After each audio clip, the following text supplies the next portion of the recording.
Everyone, welcome back to another video. Last time we left off, we were right here where the swastika was flown over Brussels. We are now here. It says, Wagon takes over in France's darkest hour, May 19th, 1940. The French call on a disciple of Fouch. At the height of the Battle of the Bulge, the world was astonished by the news that General Maurice Gamelin, commander-in-chief of the French forces, had been suspended by the 73-year-old General Maxime Weygand. Above is the man of whom Marshal Foch, who's chief of staff, the new Generalissimo, had been for 9 years, included the darkest days of the German advance in 1918, had said, when France is in danger, send for Weygand.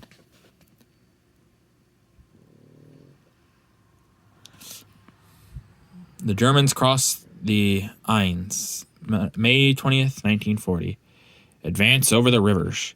By May 20th, the Germans were approaching the Amiens, and farther east, advanced detachments had reached the Aisne, fully equipped to deal with all obstacles that might hold up their progress. They crossed the river by pontoon bridges, which, like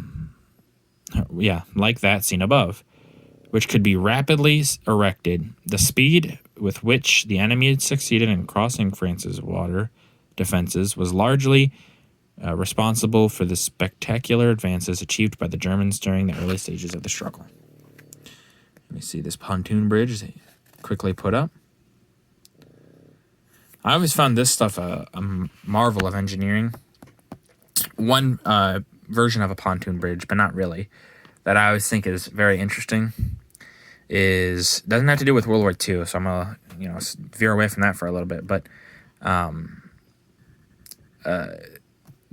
Julius Caesar's campaigns in the Gaul was it in Gaul?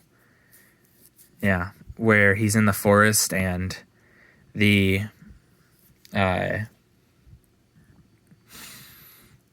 enemy were on the other side of a river, and so he just has his troops cut down the forest, basically. Well, not cut it down, but cut down trees and build a bridge, gets across, and then tears down the bridge.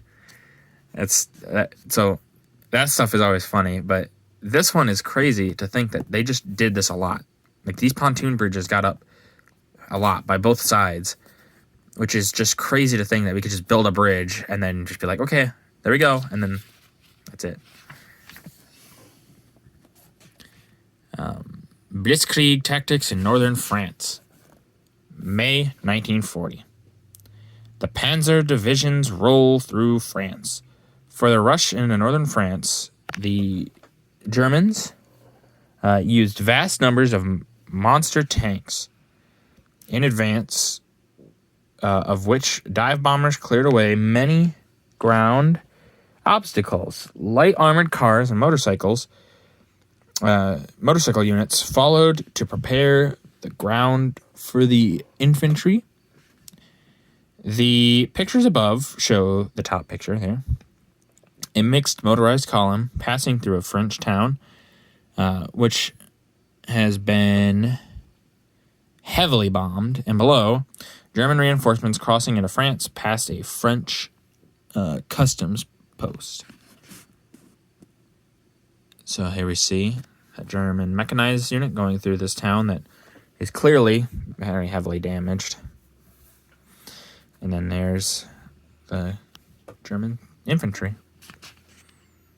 So Germans reached the canal, or the Chanel. That's what I meant, not the canal, the Chanel. May 21st, 1940. A day of disaster for Allied hopes. The Germans, capturing Amiens, Arras, and Abbeville, reached the sea on May 21st. Despite most desperate resistance by the Allies, on that day, too, was announced the capture of General Henry Honro Guillard, commander of the French Ninth Army, at Sedan. He is seen arriving a prisoner at a German airport. General Guillard escaped and rejoined the French command early in 1942. Below, BEF troops are following up a bombing attack through a wood. So there we see this guy right here, a prisoner. And then we see those troops rushing through the woods. All right, well, that's going to do it for this video. If you guys liked the video, please leave a like. If you didn't, tell me what I can improve on. I like feedback. And if you could, subscribe. It helps out and gives me some more hope, you know? Thank you.